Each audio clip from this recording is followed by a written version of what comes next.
Assalamualaikum warahmatullahi wabarakatuh. Perkenalkan saya Muhammad Ardi Nugraha.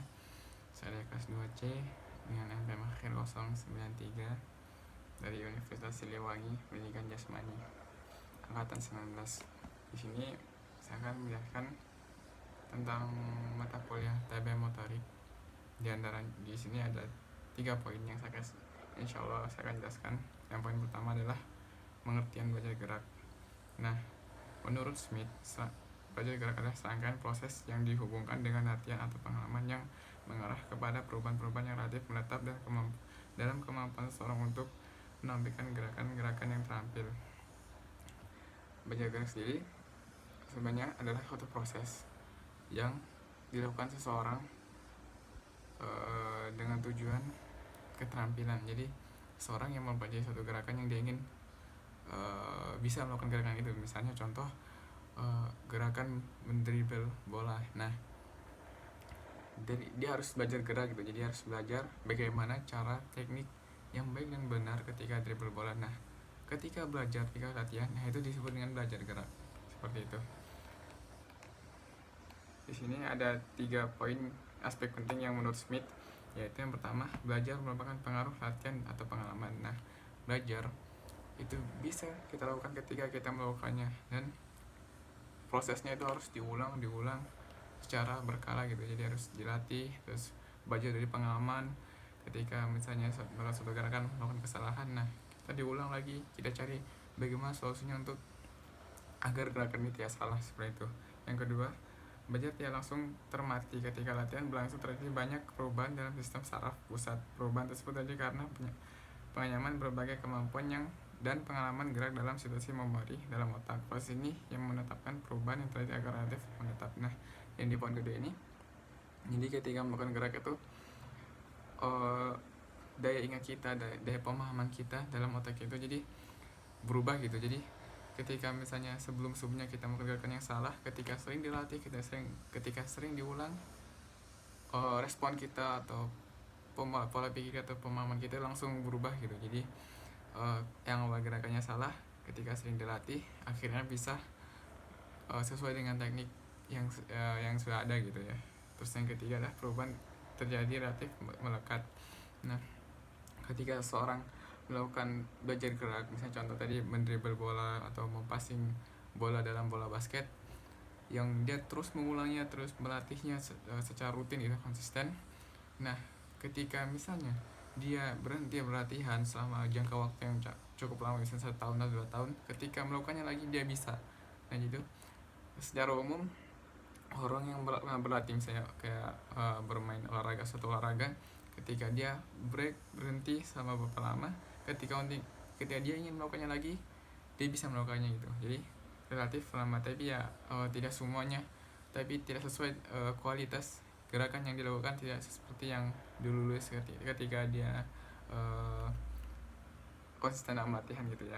Nah, tujuan akhir dalam pembelajaran gerak adalah kemampuan penguasaan kementerian. Jadi inti dari belajar gerak adalah dia bisa melakukan gerakan apa yang dia ingin lakukan gitu. Jadi contoh misalnya tadi gerakan dribble bola. Nah, tujuan akhir dari pembelajaran gerak adalah dia bisa melakukan gerakan dribble yang baik dan benar gitu. Seperti itu. Intinya seperti itu. Terus yang kedua, bentuk konsep belajar gerak. Di sini ada beberapa poinnya. Poin pertama adalah belajar motorik ada suatu proses. Jadi namanya belajar setelah latihan itu, belajar gerak adalah suatu proses. Jadi kita harus, ketika ingin belajar gerak, kita harus mengalaminya suatu prosesnya. Proses itu adalah latihan atau belajar dari pengalaman itu. Jadi terus ini juga menurut Singer, belajar motorik terjadi karena adanya informasi yang masuk kemudian diolah dan diakuisisi dalam bentuk gerak. Jadi misalnya ada contoh yang kita mau perhatikannya. Contoh seorang pelatih mencontohkan suatu gerakan. Nah, kita pertama melihat, memahami gerakannya seperti apa, dan kita ingat dalam pikiran kita atau otak kita, dan kita praktekkan gitu. Jadi kita langsung aplikasikan secara langsung. Dari situ cara belajar gerak kita menurut Singer 1980. Yang kedua, poin kedua, hasil dari belajar merupakan kemampuan merespon yang diaktualisasikan dalam bentuk gerak. Hasil akhir yang diharapkan adalah siswa dapat menguasai faktor-faktor internal dari suatu keterampilan dan dilakukan secara teratur serta tepat waktu.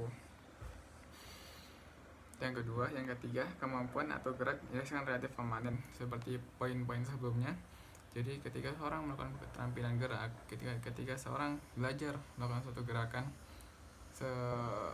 walaupun dia sudah tidak melakukan gerakan itu atau tidak berolahraga seperti itu, tetapi ketika ingin melakukannya lagi, dia insya Allah bisa gitu, tapi dengan kualitas yang jauh berbeda dengan sebelumnya. Tapi secara umum, secara dasar dia bisa melakukannya. Mungkin dari kualitas segi ketahanan, segi kayak powernya, nah itu akan jauh berbeda seperti dibandingkan sebelum dia latihan gitu, yang waktu ketika dia berlatih terus. Yang keempat, keterampilan gerak sebagai akibat dari latihan dan pengalaman. Nah, keterampilan gerak atau hasil belajar gerak itu berasal dari pengalaman atau latihan yang kita lakukan. Jadi bukan hanya semata keinginan saja. Jadi keterampilan ini harus diawali atau kita harus mengalami, itu namanya proses latihan dan pengalaman. Jadi ketika sering latihan, terus kita evaluasi diri dari pengalaman itu, kita lihat apa yang salah, apa yang kurang, apa yang harus diperbaiki, dan apa yang harus diingatkan lagi gitu. Jadi keterampilan gerak atau belajar gerak ini sebabnya itu adalah latihan dan pengalaman awal itu. Terus yang kelima, perubahan dapat ke arah negatif maupun positif. Nah, ketika seorang belajar gerak itu perubahannya bisa negatif, bisa positif. Contohnya yang negatif, kalau positif secara umum positif, tapi kalau yang negatif yang saya tahu itu ketika misalnya seorang belajar gerak terus misalnya dalam proses latihan itu atau proses latihan itu dia mengalami cedera atau mengalami trauma yang membuat dia malah dampak negatifnya ada gitu. Jadi misalnya contoh dia cedera terus misalnya membuat dia jadi fisiknya kayak cacat gitu ya. Jadi itu dampak negatifnya gitu. Jadi perubahan. Jadi ketika setiap latihan ada yang cedera, ada yang trauma, bisa jatuh dari ketinggian gitu ya. Ketika misalnya memanjat tebing gitu, dia jatuh terus dia trauma. Dan ada juga yang setelah trauma itu dia nggak mau lagi untuk panjat tebing gitu. Dia trauma, nggak mau lagi, mungkin dia akan mencari olahraga lainnya. Jadi atau bikin yang lebih parah tadi seperti dia cacat atau cedera yang berkepanjangan gitu, yang tidak sembuh begitu. Jadi ketika belajar gerak itu ada perubahan dapat ke arah negatif maupun positif, tapi selama dilakukan dengan teknik yang baik dan benar, dengan pengawasan yang baik dan benar, terus tentang urutannya bertahap, terus tetap konsisten, insya Allah perubahan belajar gerak itu lebih banyak positifnya, seperti itu. Terus yang ke poin terakhir itu ranah gerak.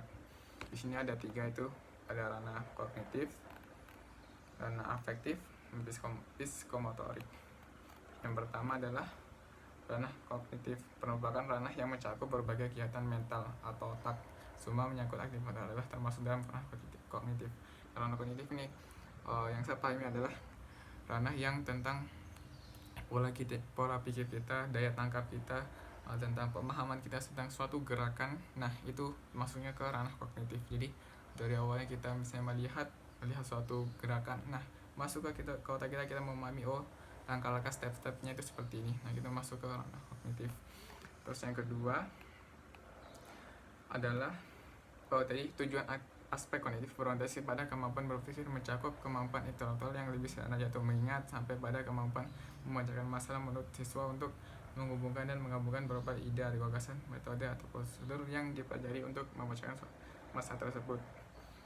Nah, seperti yang saya bilang tadi, jadi kayak dasarnya mudahnya itu tentang kognitif itu kayak daya ingat dia, pemahaman dia ketika melakukan suatu gerakan dalam belajar gerak gitu ya. Jadi dia bisa memahami bagaimana step-stepnya dan langkah-langkah apa yang dilakukan ketika belajar gerak itu. Terus yang kedua, poin kedua, ranah afektif. Ini merupakan ranah yang berkaitan dengan sikap dan nilai yang berbeda-beda. Ranah afektif mencakup watak perilaku seperti perasaan, minat, sikap, emosi masing-masing. Di sini ada beberapa poin, yaitu pertama adalah menerima dan memperhatikan, kedua menanggapi, ketiga menilai atau menghargai, ketiga mengatur, keempat adalah karakteristik dengan suatu nih atau kompleks nilai. Itu afektif yang saya pahami di afektif, jadi lebih ke sifat-sifat orang tersebut, jadi kayak wataknya gimana, minatnya seperti apa, sikap dia seperti itu.